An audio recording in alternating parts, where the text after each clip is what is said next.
And our top focus to be on right now. U.S. Secretary of State Antony Blinken is in Israel with plans to discuss a truce and also increased flow of aid into Gaza. Blinken is expected to meet Israeli Prime Minister Benjamin Netanyahu today. Earlier, Blinken said that Israel is planning on opening a major humanitarian aid crossing into hard-hit northern Gaza.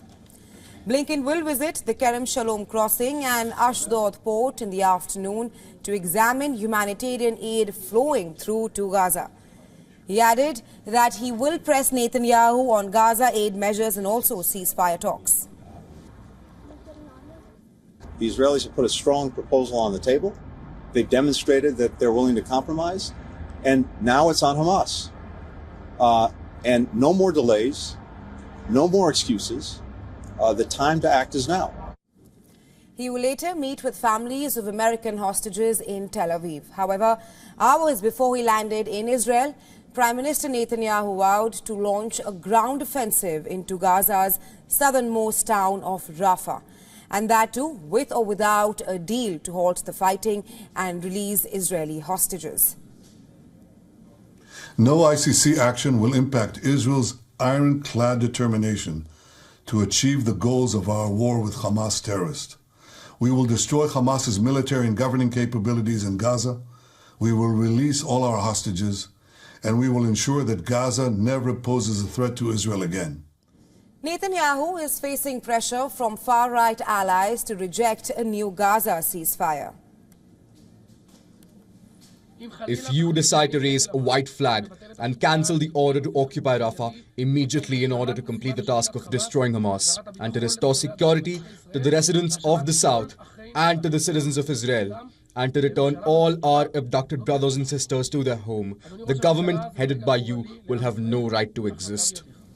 Well, Rafah is the main entry point for getting desperately needed aid into Gaza. This is where the UN says 100% of the population is at severe levels of food insecurity. More than 1 million Palestinian civilians have been driven into Rafah, with many living in sprawling tent camps. Israel says Rafah is Hamas's last major stronghold in the Gaza Strip. And reacting to Netanyahu, UN's humanitarian chief Martin Griffiths said that a ground operation by Israeli troops in the southern Gaza city of Rafah would be a tragedy beyond words. Washington has joined calls on Israel from other countries and humanitarian organizations to spare the city. They fear that an army incursion would lead to massive civilian casualties.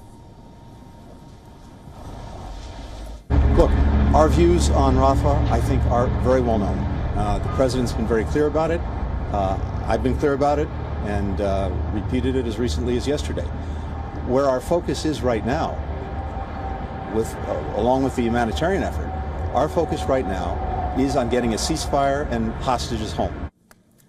Well, according to State Department Deputy Spokesperson Vedant Patel, the U.S. has not seen a credible Israeli plan for a military operation in Rafah that would address its concerns. Continues to be the case that we have not seen a credible plan that would address the varying areas of concerns that you've heard me talk about a number of times from up here and others, primarily the ability to address the serious humanitarian concerns surrounding. On the other hand, French Foreign Minister has told Netanyahu that an Israeli offensive in Rafah is a bad idea and will not resolve anything in the country's fight against Hamas. France hopes for peace, prosperity and de-escalation in Gaza. France is not abandoning Israel. It is a friend of Israel. We've had a number of political discussions over the last 3 days since I started my tour in Lebanon. I stopped off in Riyadh to have a number of political discussions over the next 48 hours with the Israeli authorities. And for more on this, our correspondent Jody Cohen has sent us this report from Erez Crossing. Take a listen.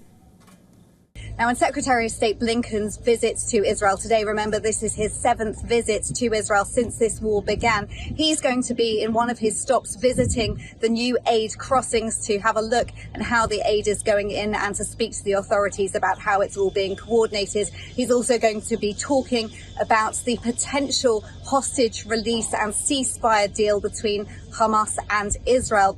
And he'll also be talking about Israel's planned Rafah operation, which is due to go ahead and not be delayed if that deal does not transpire. So it remains to be seen what happens with that deal. The people in Israel obviously on tenterhooks waiting to see if that will happen or not.